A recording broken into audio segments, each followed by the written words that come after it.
la tuberculosis extrapulmonar es la afección de otros órganos diferentes al pulmón por el Mycobacterium tuberculosis.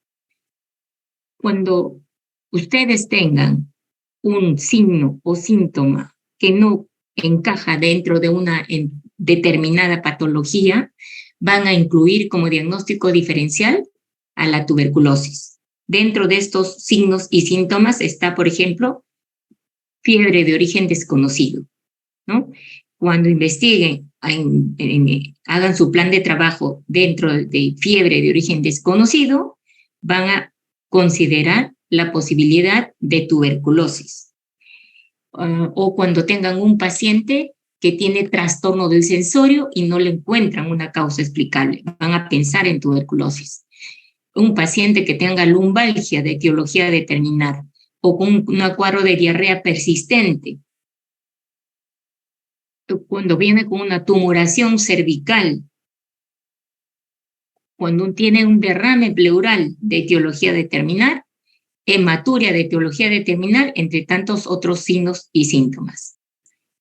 ¿Cuáles son los objetivos de la clase? Identificar los factores de riesgo para tuberculosis extrapulmonar, identificar los signos y síntomas y realizar el diagnóstico de las formas más frecuentes de tuberculosis extrapulmonar, aplicar el tratamiento correcto y oportuno a los pacientes con tuberculosis extrapulmonar.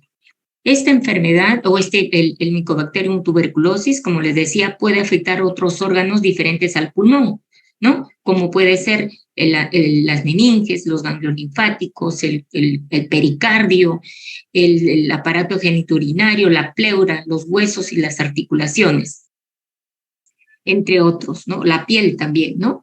Esta es una información que la obtuve del Ministerio de Salud, es una información que data del 2020, donde se considera acá en la torta, en la imagen de la torta, vemos que las formas extrapulmonares de tuberculosis corresponden al 18.35% del total de casos de tuberculosis. Ahora, en esta cantidad, en este número, no están diferenciados los niños, están diferenciados todos los pacientes, están incluidos todos los pacientes con tuberculosis, niños y adultos, ¿no? Y dentro de estos, el 18.35% corresponde a tuberculosis extrapulmonar. Las formas más frecuentes, incluyendo niños y adultos, dentro de esto están la tuberculosis pleural, con 49.97% de casos, otros 25.15%, seguido por la tuberculosis ganglionar, 9.65%. En pediatría, en los niños, ¿cuál es el porcentaje de tuberculosis extrapulmonar? Corresponde al 20% de todas las formas de tuberculosis, siendo la tuberculosis ganglionar la forma más frecuente de tuberculosis extrapulmonar, ¿no?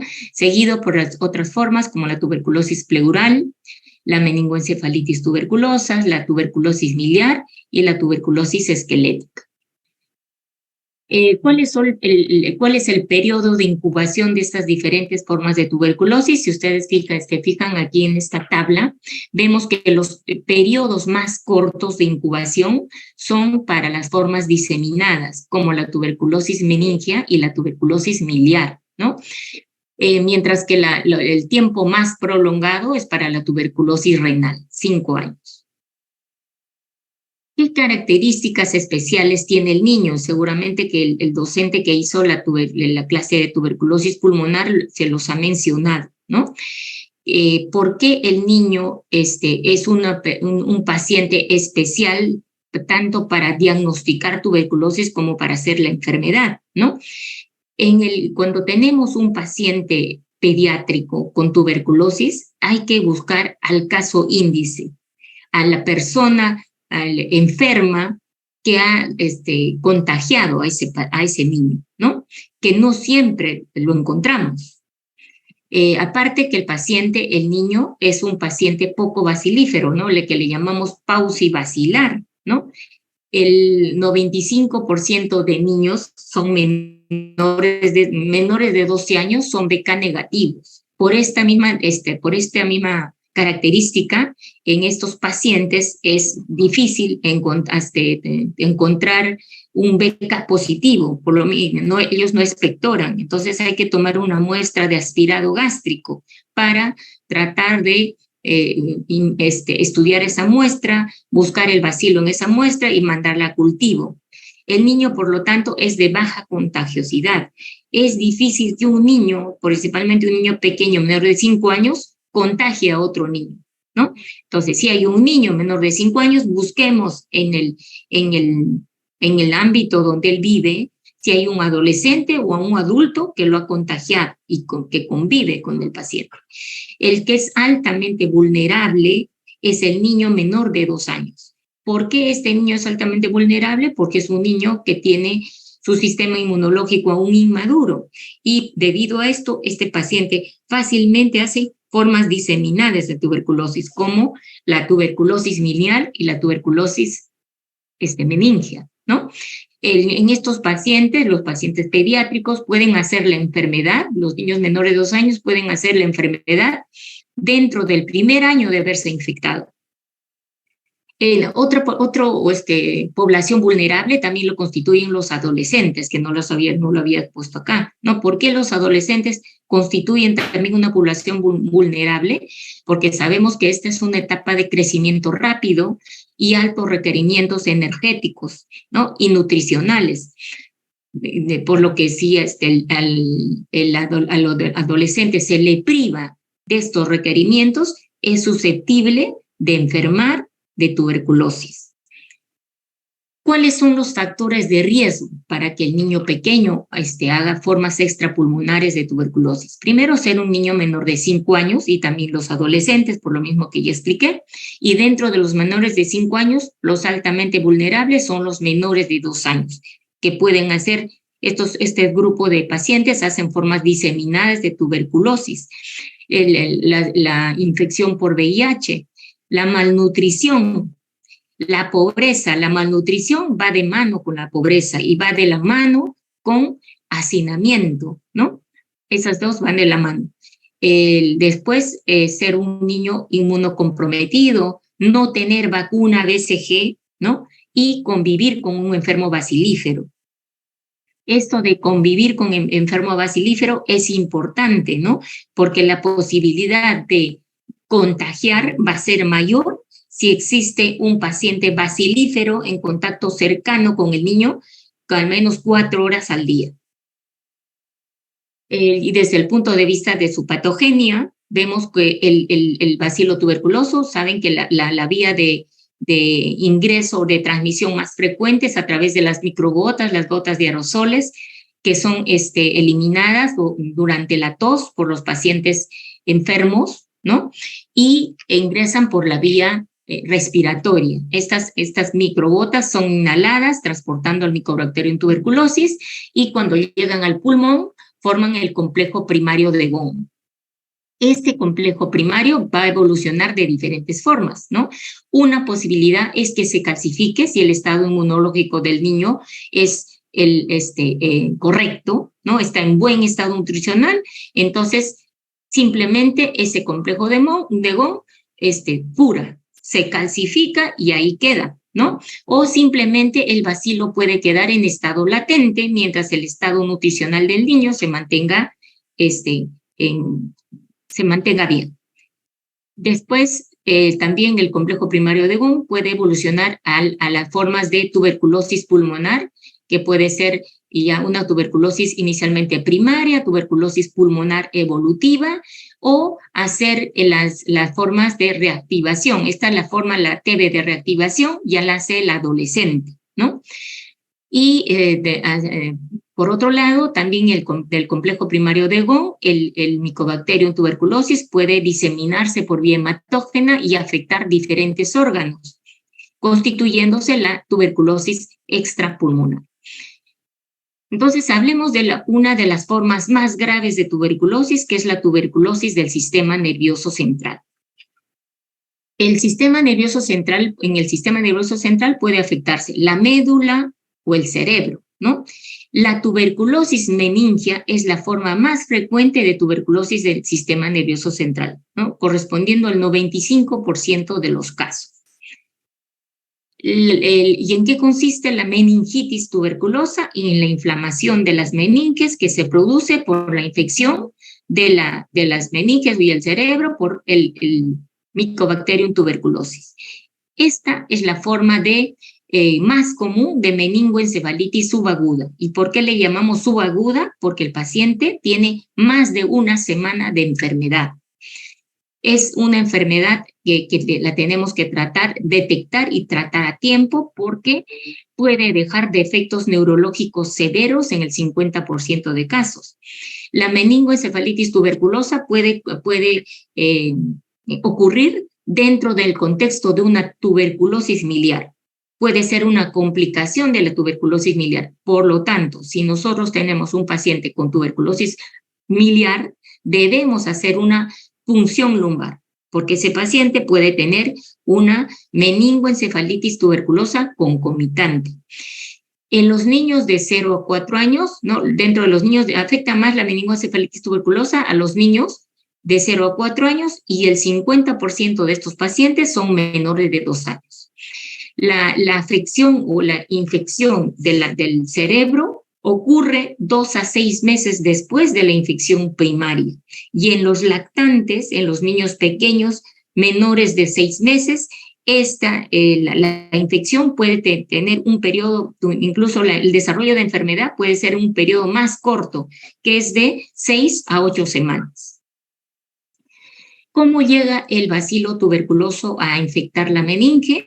Una vez que ingresa por vía inhalatoria al pulmón, se produce una diseminación hematógena precoz, ¿no? Del bacilo tuberculoso y es transportado hacia las meninges, ¿no? Donde se implanta a nivel de del parénquima cerebral, a nivel de las meninges, a nivel de los espacios del subependimario y quedan ahí en forma de pequeños granulomas que son los llamados focos de Rich, ¿no?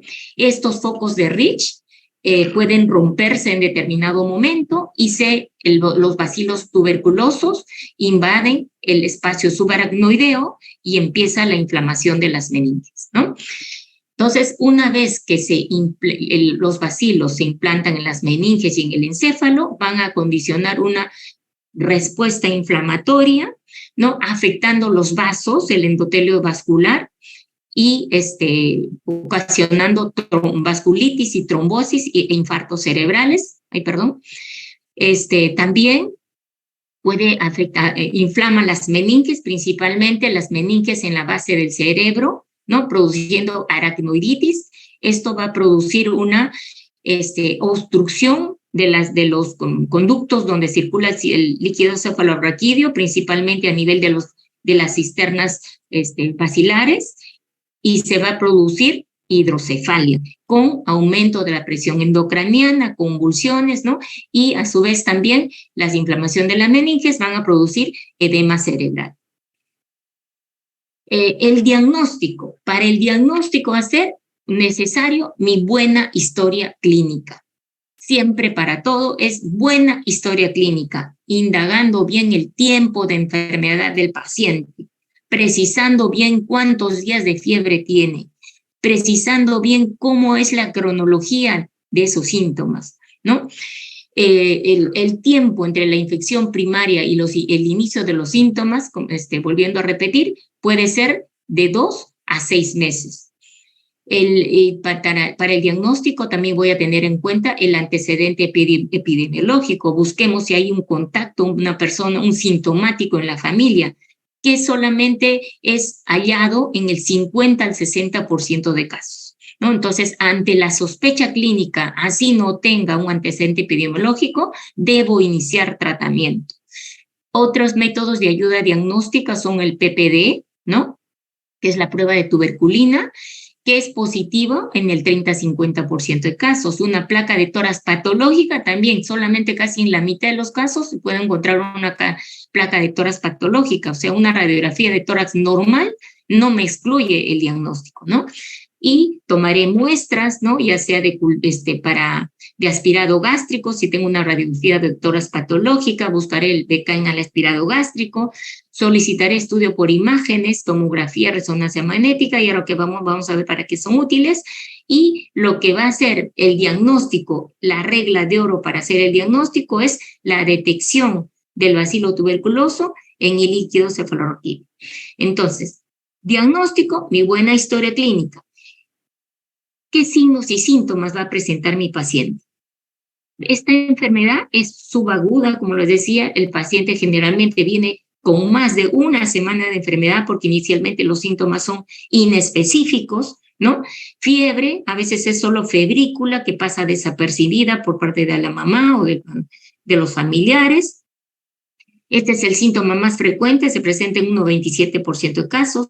El dolor de cabeza, ya luego el niño comienza a ponerse irritable, cambios del comportamiento. Es importante preguntar esto, ¿no? Si la madre nos dice, doctor, mi hijito no era así, ahora yo lo veo que está desganado, no quiere comer, tiene fiebre ya más de una semana, pero ya la fiebre llega a 38. Ahora el profesor lo devuelve del colegio porque dice que se queda dormido en el colegio. Ahora en la casa, cuando se despierta, está muy renegón. Entonces ya hay cambio en el comportamiento de ese paciente, ¿no? Y cuando ya empieza a tener el trastorno del sensorio, ese niño ya está mucho más grave, ¿no? Convulsionando, ya el diagnóstico de repente lo hace el vigilante de la puerta en la puerta del hospital. Y cuando ya viene con compromiso de pares craneales, ¿no?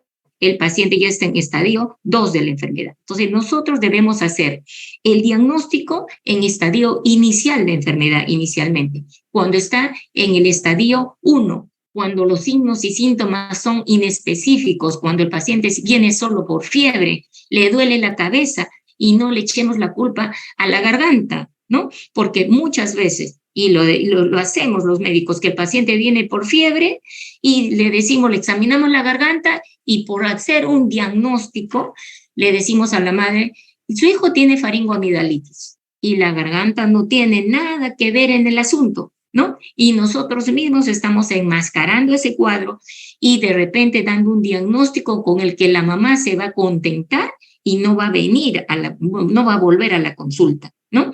Entonces, si tenemos un paciente con fiebre y no encontramos la causa, entonces díganle a la verdad a la mamá, ¿sabe qué, señora? No sé la causa de la fiebre, tiene más de 7 días de fiebre, entonces mejor voy a hospitalizar a este paciente para un mejor estudio, ¿no?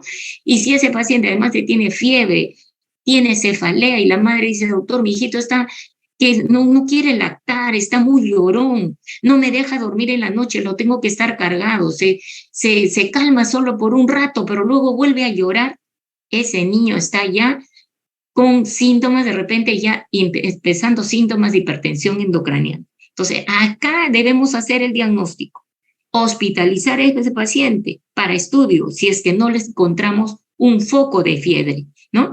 Si comienza ya a vomitar es porque ya empezó, ya hay hipertensión endocraniana. Peor ya si empieza a tener compromiso del sensorio, está en fase 2. Entonces, fase 1, debemos hacer el diagnóstico en esta fase. ¿Por qué? Porque el porcentaje de secuelas va a ser menor. Si el diagnóstico nosotros hacemos en estadio 1, secuelas poco frecuentes.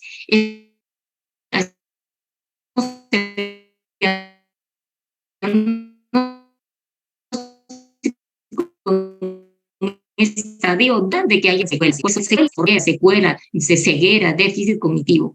Si viene en estadio 3, posibilidades 50% de secuelas, ¿no? Entonces, en el estadio 3, ya el paciente viene en estado grave. Cuando está convulsionando, está estuporoso, con hemiplegia, entonces ese paciente está grave y posiblemente en 50% de posibilidades que quede con secuelas. Y les cuento el caso de este paciente. Este es un escolar de 9 años que desde 20 días antes inicia su enfermedad con alza térmica no cuantificada y tos seca escasa. Va al centro de salud y le diagnostican faringitis. 14 días antes del ingreso, el niño tiene hiporexia, está asténico, le duele la cabeza, continúa con fiebre. Es nuevamente atendido en el centro de salud y le diagnostican fiebre tifoidea porque le piden unas aglutinaciones para TIFI y le sale un tífico O de 1/80. ¿no? Entonces le dicen que su hijo tiene tifoidea y le dan cloranfenicol por vía oral. 3 días antes del ingreso, el niño comienza ya a vomitar 5 veces al día, deja de ir al colegio, se queja de cefalea intensa y tiene tendencia al sueño. 30 minutos antes del ingreso, presenta convulsión tónico-clónica focalizada en hemicuerpo derecho, con pérdida de conciencia por 10 minutos. Dentro de los antecedentes, la madre negaba TB. Nadie en la familia ni había tenido contacto TB en ningún sitio. Al examen tiene una frecuencia respiratoria 25, cardíaca de 85, temperatura 38, una presión arterial de 94/66, saturando 96%, pesaba 25 kilos, letárgico, hidratado, irritable al estímulo cuando se le trataba de despertar, y que se le encuentra también desconectado con el medio, pupilas isocóricas fotorreactivas, parálisis facial derecha, ROT aumentados en los miembros inferiores, rigidez de nuca, una cruz, Glasgow 10, ¿no? Punción lumbar en este paciente, líquido citoquímico con 300 células, se predomina polimorfos nucleares con hiperproteinorraquia. Diagnóstico probable, meningoencefalitis tuberculosa, cuadro subagudo. ¿Cuánto tiempo de enfermedad tiene? 20 días de enfermedad, ¿no? Entonces, a esto no debemos llegar nosotros. Deberíamos haber hecho el diagnóstico de repente acá, cuando el paciente regresa 14 días antes, sigue con cefalea, continúa con fiebre, ¿no? Entonces, es importante hacer una buena historia clínica y sobre todo, indagar en la cronología de los síntomas. En este paciente, por ejemplo, si tiene ya letárgico, parálisis facial derecha, rigidez de nuca, ¿en qué estadio habría venido, doctores? Si nos miramos el cuadrito, ¿en qué estadio estaría? Está letárgico con parálisis facial. ¿En qué estadio estaría? Estadio 2. Estadio 2, ¿no es cierto? Ya, estadio 2. Continuamos. Entonces, empecé con mi cuadro clínico. Una vez que yo he hecho el diagnóstico presuntivo con signos y síntomas, voy a pedir diagnóstico, exámenes auxiliares. Antes de hacer una punción lumbar, idealmente debería hacerse una tomografía cerebral, ¿no? Los hallazgos más frecuentes en la tomografía cerebral son hidrocefalia. ¿Qué tipo de hidrocefalia? Hidrocefalia comunicante, de tipo comunicante. ¿Por qué? Porque están obstruidas las cisternas basales, ¿no? Entonces va a haber dilatación de los 4 ventrículos. ¿Qué otros hallazgos van a ver en la tomografía? Aracnoiditis, vamos a ver, edema cerebral, vamos a ver borramiento de las circunvoluciones cerebrales, y pueden haber también imágenes compatibles con infartos cerebrales o tuberculomas, ¿no? La resonancia magnética cerebral me va a permitir hacer un diagnóstico más fino de aracnoiditis, porque acá se realza más la aracnoides cuando uno hace una resonancia magnética cerebral con contraste, y también la puedo solicitar cuando quiero diagnosticar lesiones de repente más pequeñitas y estoy sospechando que la lesión está en el tronco cerebral o la médula. Radiografía de tórax también es un examen complementario que deberíamos solicitarlo a los pacientes, porque sabemos que las radiografías pueden ser normales, pero también podemos encontrar una radiografía de tórax patológica, ¿no? O sea, el paciente que tiene tuberculosis pulmonar y también tiene una meningoencefalitis tuberculosa. En la tomografía, como les decía, nos puede ser de ayuda también para detectar los tuberculomas, que son focos caseosos, que en la tomografía la vamos a ver como lesiones hiperdensas que tienen diferente tamaño, pueden oscilar de 1 a 5 centímetros. Estas se pueden presentar incluso durante la evolución de una meningoencefalitis tuberculosa tratada. O sea, en el curso de tratamiento se pueden desarrollar, ¿no? Algunos pacientes pueden venir incluso con un tuberculoma solitario, ¿no? Que es hallado porque el paciente viene por una crisis convulsiva a emergencia, ¿no? Y no haber irritación meningia. Otro examen a solicitar es el examen de líquido cefalorraquídeo, ¿no? Que lo voy a obtener mediante una punción lumbar en el paciente. ¿Y qué cosa debo solicitar en ese líquido cefalorraquídeo? Solicito que se haga un examen citoquímico, un test de adenosín de aminasa, pruebas moleculares como GeneXpert en líquido sofrorraquídeo, y también voy a mandar a cultivar esa muestra.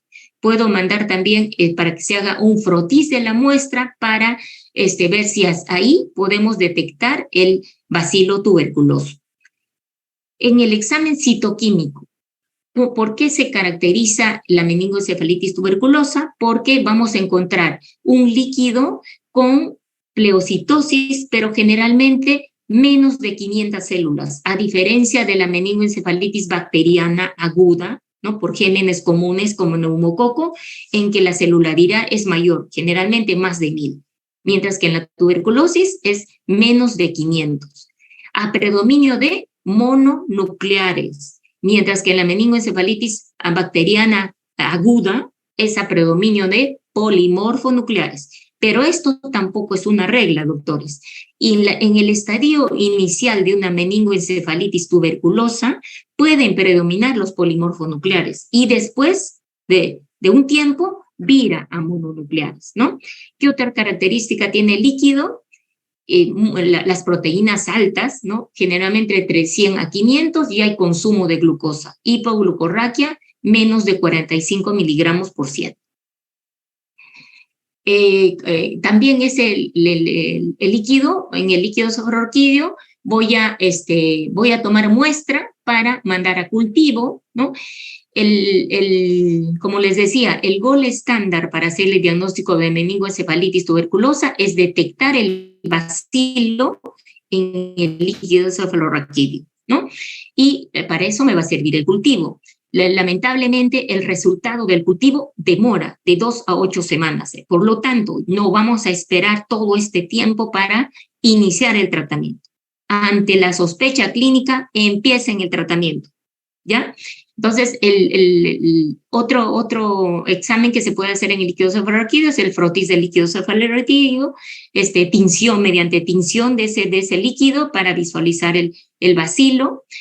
Ahora ya tenemos más acceso a las pruebas moleculares que tenemos ya en algunos hospitales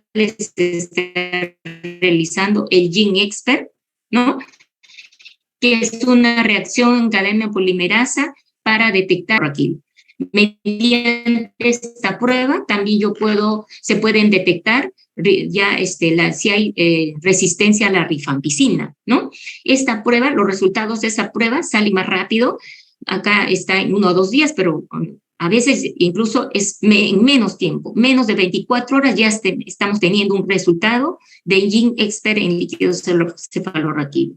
Esta prueba está siendo recomendada ya para como prueba inicial para el diagnóstico de tuberculosis, ¿no? Sin embargo, una prueba de GeneXpert negativa no me excluye el diagnóstico, ni tampoco es que me debo contentar con que hice un GeneXpert y no debo averiguar por el resultado del cultivo, ¿ya? Entonces, siempre esta prueba va de la mano en el cultivo del líquido sofrorraquídeo. El test de adenosíndeaminasa es una prueba que se puede pedir como complementaria, sin embargo, tiene los inconvenientes que no es 100% específica, porque el test de esta prueba también velocis, por ejemplo, ¿no? Puede elevarse el test de adenosíndeaminasa. Entonces, no es un gol estándar para diagnóstico de meningoencefalitis tuberculosa. ¿Cuáles son las complicaciones de la meningoencefalitis tuberculosa? ¿No? Dentro de las complicaciones agudas están las convulsiones, la ataxia, hiponatremia. ¿Por qué? Porque el paciente puede hacer la secreción inapropiada de hormona antidiurética, por eso debemos estar controlando los electrolitos en este paciente. Hidrocefalia, como ya les había mencionado, porque la obstrucción que se produce en la circulación del líquido cefalorraquídeo por el exudado que se localiza más a nivel de la base del cerebro, ¿no? Y la hidrocefalia más frecuente, habíamos dicho que ¿cuál es el tipo de hidrocefalia más frecuente, doctora Ximena? ¿El tipo de hidrocefalia más frecuente cuál es?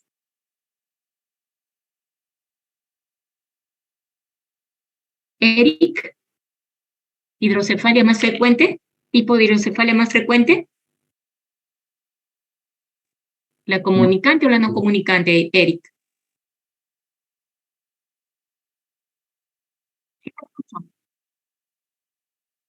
Sí, te escucho, Eric.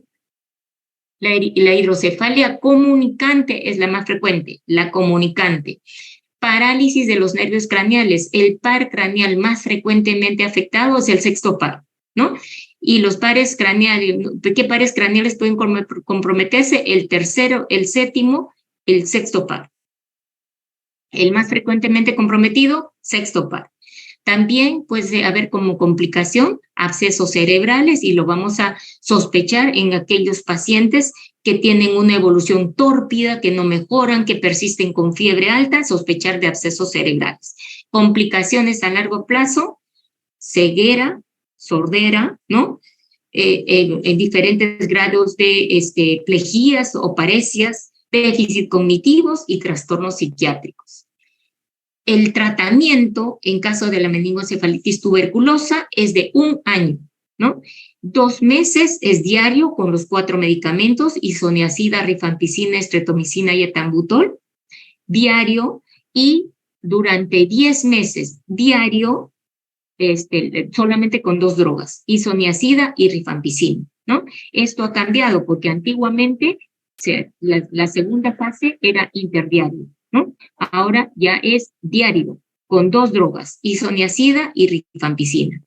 A su vez, también en la meningoencefalitis tuberculosa hay que dar tratamiento corticoide, con corticoides sistémicos, con prednisona a razón de 1 a 1.5 miligramos kilo día o su equivalente, ¿no?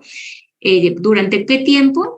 2 a 4 semanas, ¿no? Cuando el paciente viene con mucha hipertensión neurocraniana, no tolera la vía oral, uno empieza con dexametasona, dosis alta, 0,6 miligramos por kilo, dosis plena durante 2 semanas y después se pasa a prednisona por vía oral y se va disminuyendo gradualmente 30% de la dosis cada semana, ¿no? Entonces, en ese descenso, a veces incluso nos pasamos de las 4 semanas, que pueden ser 1 mes y medio o hasta 2 meses, hasta retirar el corticoide. Ahora vemos la otra forma de tuberculosis. Hemos visto la forma de tuberculosis más grave, ¿no? Ahora, esta es la forma de tuberculosis más frecuente en los pacientes pediátricos. Es la tuberculosis ganglionar. ¿Cómo llega el bacilo a comprometer los ganglios? Por vía hematógena. Los ganglios más frecuentemente afectados son los ganglios cervicales, ¿no? Principalmente los ganglios cervicales anteriores. Otros ganglios comprometidos son los submaxilares, supraclaviculares, los ganglios axilares, los mediastinales. ¿Por qué se caracteriza esta enfermedad? Porque se va a tratar de un paciente que viene por una tumoración cervical, con un tiempo de evolución, con un curso insidioso, en que de repente la madre recién se percata cuando ya tiene un tamaño mayor de 2 centímetros, antes no se había dado cuenta, ¿no? Generalmente el paciente viene ya con un tiempo de enfermedad generalmente de 1 mes, ¿no? Y se caracteriza porque es una tumoración indolora, con una consistencia firme, no presenta signos de flebosis, generalmente unilateral, ¿no? Y que evoluciona con el tiempo, se torna la superficie un poco eritematosa, luego se ulcera y empieza a salir la secreción caseosa, y eso se llama escrófula, ¿no? Como el caso de este paciente, un niño de 7 años que desde 1 mes antes presentó una tumoración. En este caso, vamos a sospechar primero con tuberculosis ganglionar, ¿no? Aparte, debemos hacer diagnóstico diferencial con otras enfermedades que producen esa tumoración, ¿no?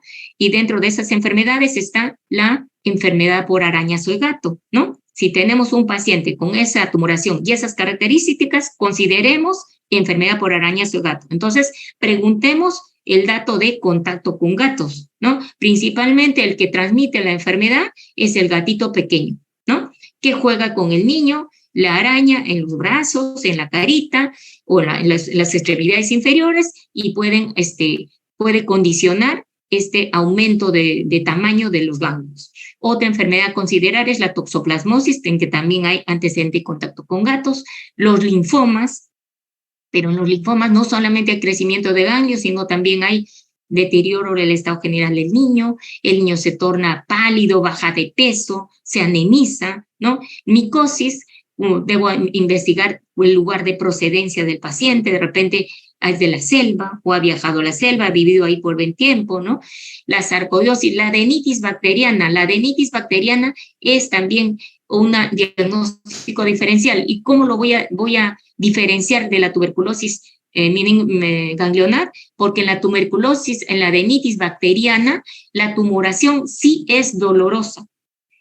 Tiene signos de flogosis, está tumefacta, caliente, con aumento de temperatura, ¿no? Y le duele al paciente. Esa es la diferencia con la tuberculosis ganglionar. Y retornamos para el diagnóstico. ¿Cómo hago el diagnóstico entonces? Por mi cuadro clínico. Si tengo un paciente con una tumoración indolora de consistencia firme, debo considerar dentro de mi posibilidad diagnóstica tuberculosis ganglionar. Investigar por antecedente epidemiológico. Contacto con persona con tuberculosis. Solicitar una placa de tórax porque puede haber una tuberculosis pulmonar concomitante. Pedir un PPD, ¿no? Para hacer diagnóstico. Ya sabemos que el PPD, el positivo, una positividad de más de 10 milímetros, nos estaría apoyando el diagnóstico, ¿no? Si tengo un paciente con una radiografía de tórax patológica, debería también tomar un BK en aspirado gástrico, ¿no? Y lo que me va a hacer el diagnóstico es de TB ganglionar, detección de BK en el tejido ganglionar. ¿Y cómo voy a obtener la muestra de ese tejido? Mediante un método es punzar con una aguja fina el ganglio y luego aspirar, ¿no? Punzar y aspirar con aguja fina. Así voy a obtener la muestra del tejido. También se puede optar por biopsiar ese ganglio y hacer exéresis de la totalidad del ganglio para enviarlo para investigación. Entonces, en ese tejido se puede hacer cultivo del tejido ganglionar, se puede solicitar tinción para BK en el tejido, realizar estudio histopatológico, de repente ya van a encontrar granulomas tuberculosos y reacción en cadena polimerasa para Mycobacterium tuberculosis en ese tejido. La ausencia del bacilo tuberculoso no me excluye el diagnóstico. Entonces, ¿a qué debemos recurrir? A suma de criterios. De repente, teniendo en cuenta si que hay un antecedente epidemiológico, de repente teniendo en cuenta que hay un PPD positivo y una radiografía de tórax sospechosa, ¿no? Entonces, suma de criterios me pueden apoyar el diagnóstico, más mi clínica, que se trata de un paciente con una tumoración indolora de consistencia firme, ¿no? La radiografía de tórax es un examen complementario que les había dicho que pedirlo para diagnosticar tuberculosis pulmonar concomitante y podemos encontrar una radiografía de tórax anormal en un 20 a 40% de casos. O sea, una radiografía de tórax normal no me excluye el diagnóstico de tuberculosis ganglionar. La ecografía de tejido blando me permite ver la característica de esa tumoración y me puede ser útil también para obtener una muestra, ¿no? O para que el patólogo o el médico que va a hacer la punción obtenga una muestra mediante la guía ecográfica, ¿no? Saber en qué sitio en qué lugar, qué ganglios están afectados mediante la ecografía. La tomografía de tórax también me puede ser útil para identificar los ganglios para biopsia. BK en esputo cuando tengo un paciente con una radiografía patológica o BK en aspirado gástrico, si es que el niño no expectora. Buscar siempre el antecedente de un contacto tuberculoso. El tratamiento es de 6 meses, ¿no? Tratamiento específico dura 6 meses. 2 meses la primera fase con 4 drogas y 4 meses la segunda fase con 2 drogas. Y vamos a la tuberculosis pleural. En los niños, la tuberculosis pleural, en los niños pequeños, menores de 5 años, puede ser el resultado de una enfermedad primaria, o sea, una tuberculosis primaria evolutiva, una tuberculosis pulmonar evolutiva. El niño hace su primoinfección tuberculosa y el complejo de Von, hace el complejo de Von y luego hace la tuberculosis pleural. En los adolescentes, más bien la tuberculosis pleural constituye una enfermedad ya de reactivación. ¿Cómo se infecta la pleura? Se infecta puede infectarse por diseminación hematógena post-infección primaria, o sea, hay una diseminación hematógena precoz del bacilo que va a infectar la pleura, o puede producirse por continuidad con una lesión en el pulmón, se infecta la pleura, o porque un ganglio mediastinal infectado con Mycobacterium tuberculosis se rompe al espacio pleural, inflama la pleura, infecta la pleura, o por focos subpleurales que se rompen hacia la cavidad pleural, ¿no? Y se produce una gran reacción inflamatoria y como consiguiente efusión pleural.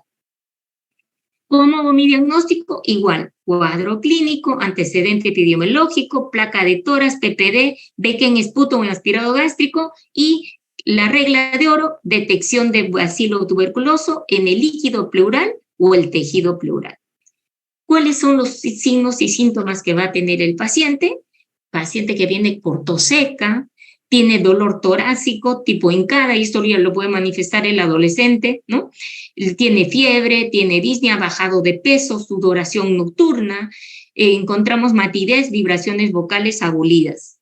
Si nosotros hacemos un examen citoquímico de ese líquido, vamos a encontrar un líquido de que tiene una característica de ser un exudado linfocítico, o sea, un exudado con predominio de polimorfonucleares, con una cantidad de células que oscila entre 1000 y 6000, glucosa entre 60 a 100 miligramos por decilitro, con proteínas elevadas, más de 3 gramos por decilitro, por eso es un exudado, ¿no? El test de ADA en líquido pleural podría ser útil, pero igual también no es específico, porque el test de ADA puede elevarse también cuando hay un empiema pleural por gérmenes comunes. Por lo tanto, no es la regla para hacer el diagnóstico, ¿no? Y pedir también deshidrogenasa láctica en líquido pleural. Este es un caso de un niño varón de 12 años con fiebre de 3 semanas de evolución que tiene emergencia porque le tiene dolor torácico tipo hincada, ¿no? Antes no le prestaba importancia a ese dolor. Lo que ha motivado que venga a emergencia es porque tiene el dolor torácico, ¿no? Antes solamente tenía un poquito de fiebre, febrícula menos de 38. Cuando viene a emergencia, no hay dificultad respiratoria. Este paciente de 12 años tenía una frecuencia respiratoria de 22 por minuto. Sin embargo, en aparatos respiratorios se ausculta el murmullo vesicular y vibraciones vocales abolidas en base izquierda. Cuando se le toma una placa de tórax, oh sorpresa, una radioopacidad homogénea que está obstruyendo, ¿no? Compromete toda la base del pulmón izquierdo, ¿no? Y el ángulo cardiofrénico y costofrénico están obliterados, ¿no? Esta es una imagen compatible con derrame pleural, pues estamos viendo la curva de Damasó, ¿no? Cuando tengan un paciente con esta característica, derrame pleural, y el paciente no tiene dificultad respiratoria o tiene leve dificultad respiratoria, piensen en tuberculosis. Porque los derrames pleurales por gérmenes comunes se producen, la cavidad pleural se llena más rápido y el paciente se descompensa rápido y se torna polineico. A diferencia de la meningoencefalitis, la tuberculosis pleural, en que la cavidad pleural se va llenando lentamente, ¿no? La evolución es más insidiosa, por lo tanto, el paciente puede tolerar mejor ese llenado de la cavidad pleural y no le causa mucha dificultad respiratoria. En la radiografía de tórax vamos a ver que el líquido, y generalmente el volumen es de pequeño a moderado, más frecuentemente lo vamos a encontrar en el lado derecho, bilateral solamente en un 5% de casos, y tuberculosis pleural más enfermedad parenquimal en el 50% de casos, o sea, tuberculosis pleuroparenquimal. La tomografía de tórax nos va a ser de ayuda para ver de repente el grado de compromiso parenquimal, también para precisar si hay derrame, ¿no? La ecografía de tórax me va a permitir determinar volumen de líquido y también me puede permitir determinar el punto donde yo voy a entrar con mi aguja para hacer la toracocentesis, ¿no? El PPD positivo en el 90% de casos. Una vez que he hecho la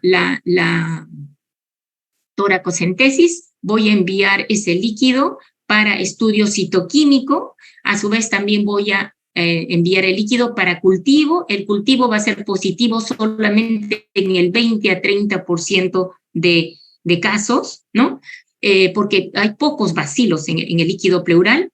El frotis del líquido pleural positivo en menos de 30% de casos. La biopsia de pleura puede aumentar un poco más la sensibilidad y especificidad. Cultivo del líquido pleural, ¿no? Positivo, el 40-80%, y granulomas tuberculosos en la pleura, 50-97% de casos. Se puede pedir también la prueba de interferón gamma en el líquido pleural y la sensibilidad es de 89% y especificidad del 97%.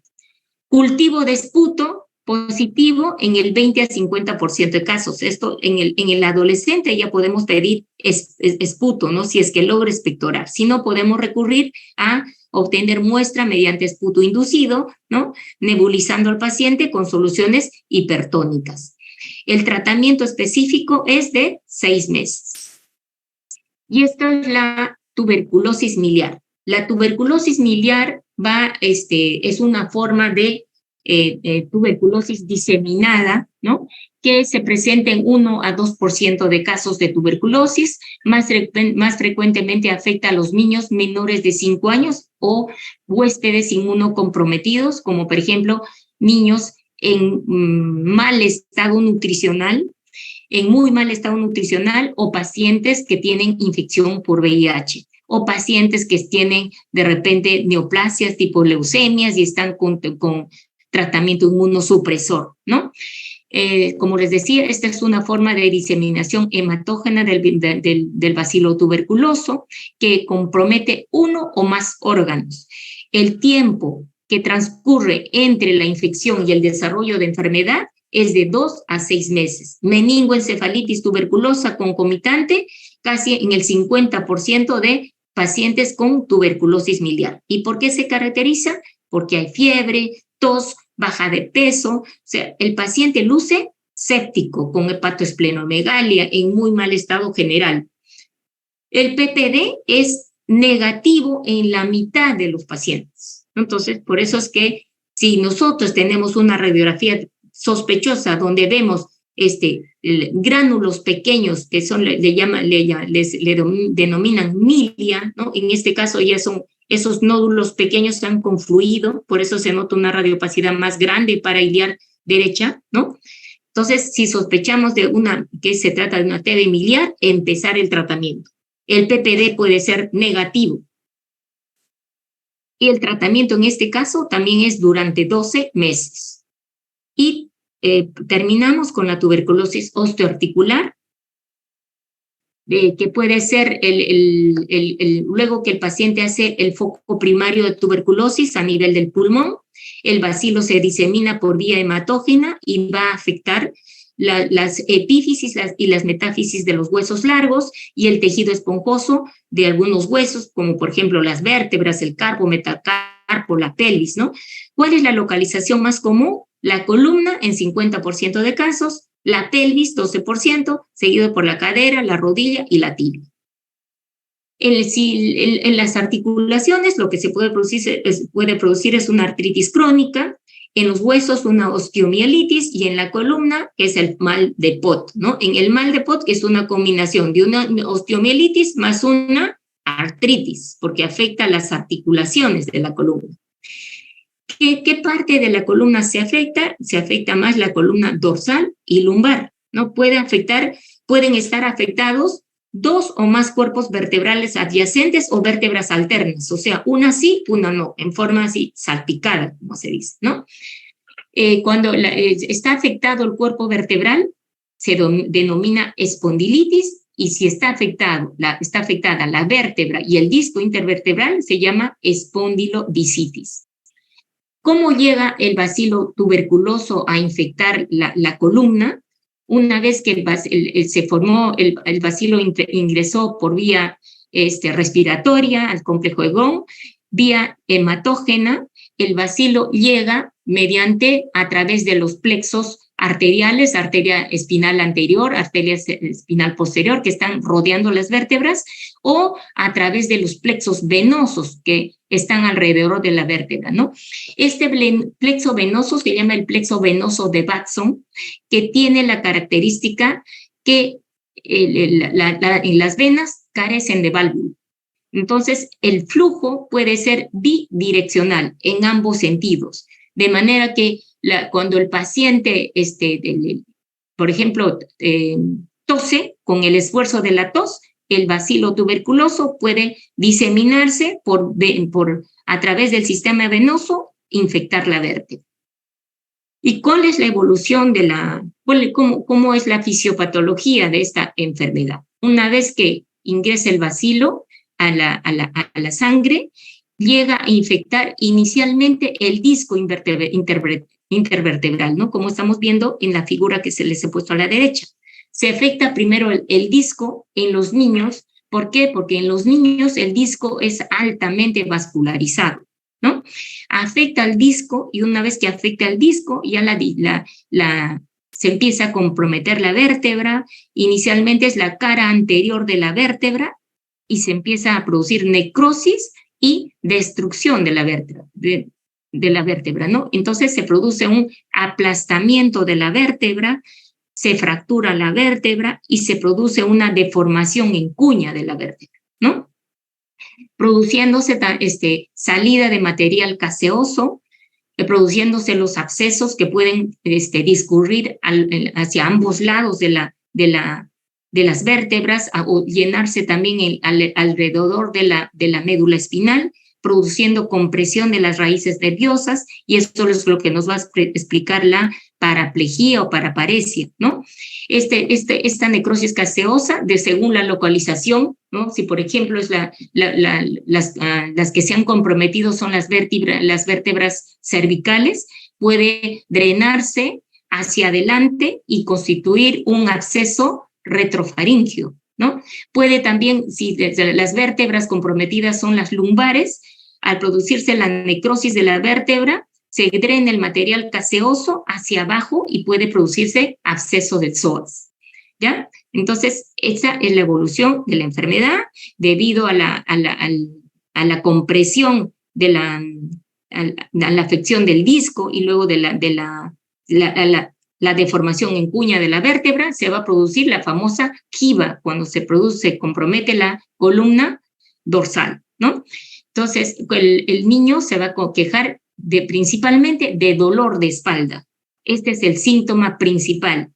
Y luego ya, cuando ya la vértebra se ha deformado, empieza a haber la deformación en cuña, la famosa jiba, ya empieza a ver los síntomas compresivos de las raíces nerviosas, compresión de la médula, paraparesia, paraplejía, y síntomas constitucionales como fiebre, disminución de peso. El diagnóstico, siempre con historia clínica, el antecedente epidemiológico, y en este caso sí, tendría que intervenir ya un radiólogo intervencionista, ¿no? Si estamos viendo, una vez que se realizó estudio por imágenes, con una tomografía, una resonancia magnética, se está visualizando el lugar de la afección, la vértebra comprometida, y si hay un absceso paravertebral, ¿no? Se puede hacer una punción, aspiración con aguja fina y obtener una muestra para enviarla a cultivo, ¿no? Y buscar el BK. Pero con la sospecha diagnóstica uno debe empezar el tratamiento. Y el tratamiento específico es 1 año. Concluimos entonces diciendo que la meningoencefalitis tuberculosa es la causa más común de meningoencefalitis subaguda y la forma más severa de tuberculosis extrapulmonar. Cuanto más precozmente hagamos el diagnóstico de meningitis tuberculosa, menor posibilidad de secuelas neurológicas tendrá el paciente. La tuberculosis ganglionaria es la forma más frecuente de tuberculosis extrapulmonar y los ganglios más frecuentemente comprometidos son los cervicales. La tuberculosis pulmonar puede ser producto de enfermedad primaria o enfermedad de reactivación primaria en los niños pequeños menores de 5 años o de reactivación en los adolescentes, ¿no? Y la tuberculosis espinal mal de Pont es consecuencia de la diseminación hematógena de Mycobacterium tuberculosis a la densa vasculatura de los cuerpos vertebrales, produciéndose una osteomielitis de la vértebra, que es la espondilitis, o afección del disco intervertebral, que es la discitis. Muchas gracias, doctores, por su atención. Si hubiera alguna pregunta.